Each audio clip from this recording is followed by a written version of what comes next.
Students, welcome to city high school 8th class. आज हम maths का चैप्टर नंबर 2 स्टार्ट करने लगे हैं, that is real numbers. Real numbers आपके लिए न्यू कॉन्सेप्ट है। आपने 6-7 क्लास में इससे पहले रैशनल नंबर्स पढ़े हैं, आपने इवन नंबर्स पढ़े हैं, ऑड नंबर्स पढ़े हैं, कंपोजिट नंबर्स पढ़े हैं, इंटीजर्स पढ़े हैं। नंबर सिस्टम के बहुत सारे सेट्स को, नंबर सिस्टम के बहुत सारी कॉन्सेप्ट्स को आप डिस्कस कर चुके हैं। रियल नंबर्स का कॉन्सेप्ट आपके लिए न्यू है, सो इसलिए आपने इसको बहुत अच्छे से इसके पॉइंट्स को पिक करना है ताकि आपके पास इसकी स्ट्रॉन्ग बेसिक्स जनरेट हो सकें। रियल नंबर्स को स्टार्ट करने से पहले रियल नंबर्स जिन नंबर सिस्टम पर जिन सेट्स पे बेस करते हैं, जो इनकी बेसिक्स हैं, हम वहाँ से स्टार्ट लेंगे। बेसिकली रियल नंबर्स होते क्या हैं? रियल नंबर्स, इसकी डेफिनेशन देख लेते हैं।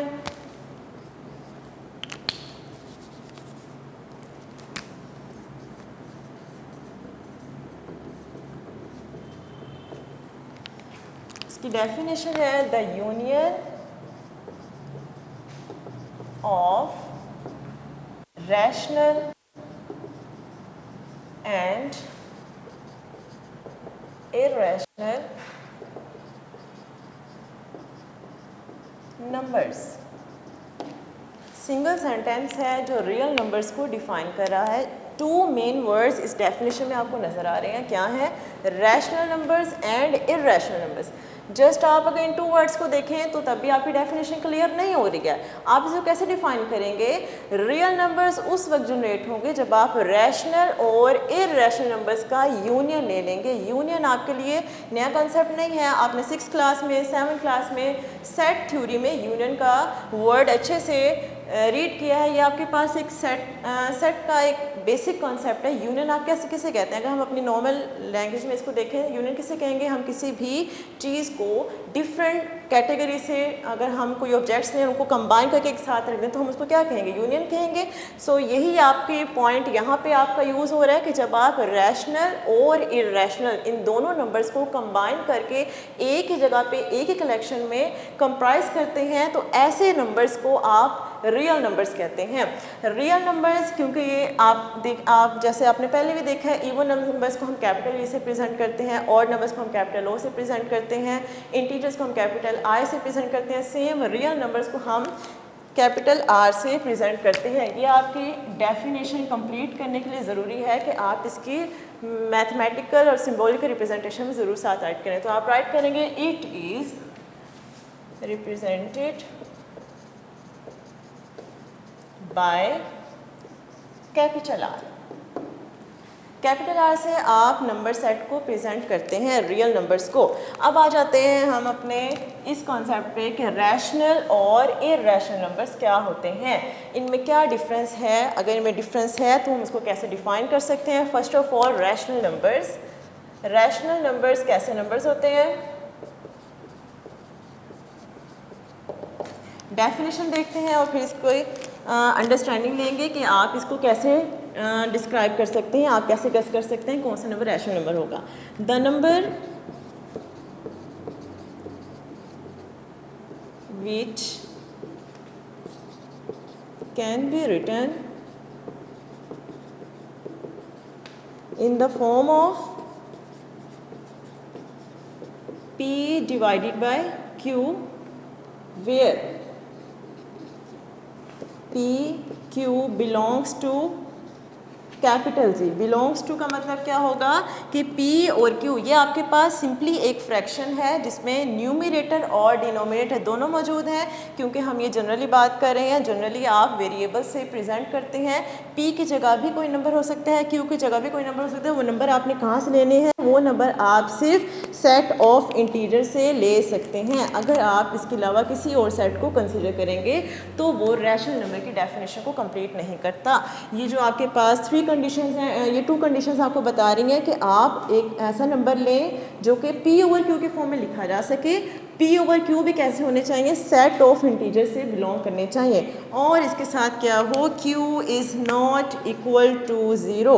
It is an important point. Q must not be equal to 0। Q किसी भी सूरत में 0 नहीं हो सकता। ऐसा क्यों है एट क्लास? जब आप एक फ्रैक्शन की बात करते हैं, अगर हम एक फ्रैक्शन लें, जस्ट फॉर एग्जांपल 2/3, तो यहाँ पे आपके पास न्यूमरेटर में 2 है, डिनोमिनेटर में 3 है। आप इसको सॉल्व कर सकते हैं। 2 को आप डिविडेंड बनाएंगे, 3 को आप डिवाइजर बनाएंगे, आप इसका सोल्यूशन निकालेंगे। तो ये कुछ आपको इस तरह से सॉल्यूशन देगा एंड सो ऑन। सो ये आपके पास एक सॉल्वेबल फ्रैक्शन जनरेट होती है। लेकिन जब हम बात करते हैं क्यू ज़ीरो नहीं है, ऐसा क्यों है? क्यों यहाँ पर इस फ्रैक्शन में डिनोमिनेटर को प्रेजेंट कर रहा है। अगर लेट्स सपोज हम यहाँ पे डिनोमिनेटर को ज़ीरो ले लें, so is it possible that 2 is divisible by zero? That is wrong. It is completely undefined situation. That's why there is 3 conditions. आप रैशनल नंबर उस वक्त कहेंगे जब आप एक नंबर को P और Q की फॉर्म में राइट करते हैं, P और Q दोनों सेट ऑफ इंटीजर से बिलोंग करते हैं और Q ज़ीरो नहीं होना चाहिए। ऐसे नंबर्स को आप रैशनल नंबर कहेंगे। अब अगर हम इर्रेशनल नंबर की बात करते हैं, इसके नेम से प्रेजेंट हो रहा है। रैशनल नंबर वो नंबर्स होते हैं जो P ओवर Q के फॉर्म में होते हैं। तो इर्रेशनल नंबर्स कौन से होंगे? वो सब नंबर्स जो P ओवर Q के फॉर्म में राइट नहीं किए जा सकते।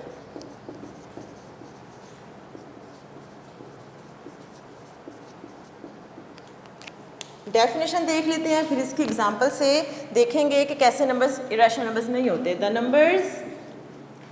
Number which can not be written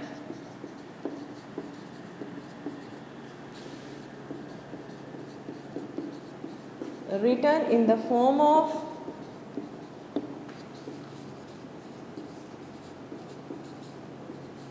P divided by Q, where P and Q both are belongs to set of integers capital Z and Q must not be equals to zero. Same 3 conditions हैं। Just यहाँ पर एक word है class जो इस definition को इसे totally different कर रहा है। वो वर्ड कौन सा है? Can not. अगर नंबर्स P ओवर Q के फॉर्म में लिखे जा सकते हैं तो वो रैशनल होंगे। अगर नंबर्स P ओवर Q के फॉर्म में नहीं लिखे जा सकते तो वो सब कैसे नंबर्स होंगे? इर्रेशनल नंबर्स होंगे। फॉर एग्जांपल, अब आपके पास एक नंबर है 2/3। अभी हमने एग्जांपल ली थी कि आप इसको ज़ीरो क्यों नहीं कह सकते हैं, डिनोमिनेटर को ज़ीरो क्यों नहीं कह सकते हैं, क्योंकि अगर ये डिनोमिनेटर ज़ीरो हो जाएगा तो ये आपके पास एक अनडिफाइंड सिचुएशन जनरेट होगी, because a number divided by zero is undefined. आप किसी भी नंबर को ज़ीरो डिवाइजर लेके जनरेट नहीं कर सकते, इसका कोई भी आपके पास सोल्यूशन नहीं आएगा। तो अगर हम एक ऐसा नंबर लें जो आपके पास जिसके मैथमेटिकल रिप्रेजेंटेशन हो, फॉर एग्जांपल 1/3, ये हमारे पास बेसिकली अगर हम इसको देखें इसके अपीयरेंस से लगता है कि एक इरेशनल नंबर है। ऐसा ही है ना, 1/3 के एक रैशनल नंबर नज़र आ रहा है क्योंकि इसमें P भी मौजूद है, Q भी मौजूद है, फ्रैक्शन भी बन रही है। और आपने क्या कहा था कि P ओवर Q कहाँ से हो? इंटीजर से बिलोंग करें। तो 1 एक इंटीजर है, 3 भी एक इंटीजर है, सेट ऑफ इंटीजर से बिलोंग करता है, Q ज़ीरो नहीं है। इसके बावजूद हम इसको एक इरेशनल नंबर लेते हैं। ऐसा क्यों है?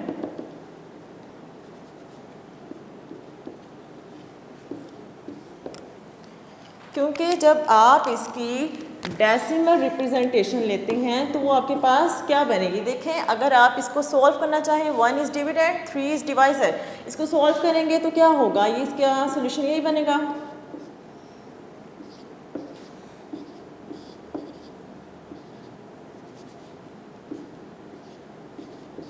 And so on. ये आपके पास एक ऐसा नंबर जनरेट हो रहा है जो नॉन टर्मिनेटिंग है।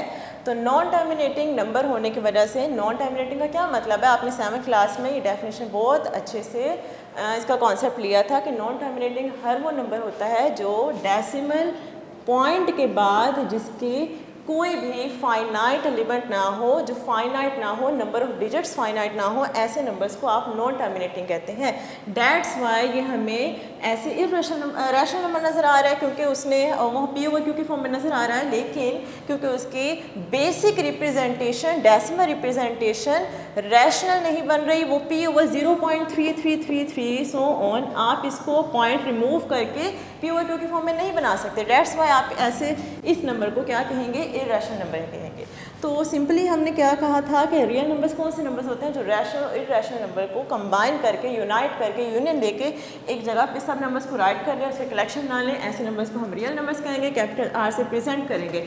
तो क्या मतलब है कि हर जो भी आप जितने भी नंबर सिस्टम में आप पढ़ते हैं, 8th क्लास बेसिकली आपने इवन ऑड इंटीजर जितने सारे नंबर सिस्टम पढ़े वो सारे नंबर सिस्टम में सेट ऑफ नंबर्स सब के सब ही रियल में कवर हो जाते हैं। वो नंबर्स जो टर्मिनेट हो जाते हैं वो रैशनल में आ जाते हैं, जो नॉन टर्मिनेट होते हैं वो इरेशनल में आ जाते हैं। तो इन सब नंबर्स को जब आप कंप्राइज करके एक सेट बनाते हैं तो वो आपके पास सेट ऑफ रियल नंबर्स बनता है। इसमें आप सारे नंबर्स ले लें, फॉर एग्ज़ाम्पल 2.3061, ये आपने एक डेसिमल नंबर ले लिया, -3 ये आपके पास एक नेगेटिव नंबर आ गया, √2 ये आपके पास एक इरेशनल नंबर आ गया। इसके बाद आप ले लें 5/6 ये आपके पास एक रैशनल नंबर आ गया। तो ये सारे नंबर्स रैशनल और इरेशनल नंबर को कंबाइन करके बन रहे हैं। अगर आप इसको कर्ली ब्रैकेट्स में राइट कर लें तो ये आपके पास एक सेट जनरेट हो गया that is called set of real numbers. 8th class आज हमने जस्ट इंट्रोडक्शन लिया है, रियल नंबर्स कहते किसे हैं, आपका सेट है रियल नंबर्स, आपका चैप्टर का नेम है रियल नंबर्स। तो जस्ट आपने रियल नंबर्स का एक ब्रीफ इंट्रोडक्शन लिया कि रियल नंबर्स कैसे जनरेट होते हैं रैशनल इरेशनल नंबर को कंबाइन करके। नेक्स्ट इंशाल्लाह हम इसकी फर्दर एक्सटेंशन देखेंगे कि इसकी मैथडोलॉजी क्या है, इसके एप्लीकेशंस क्या, आप इसको सॉल्व कैसे करते हैं, क्या आप एक इरैशनल नंबर को रैशनल बना सकते हैं। इंशाल्लाह हम नेक्स्ट लेक्चर में कंटिन्यू करेंगे। अल्लाह हाफिज़ फ्रॉम सिटी हाई स्कूल।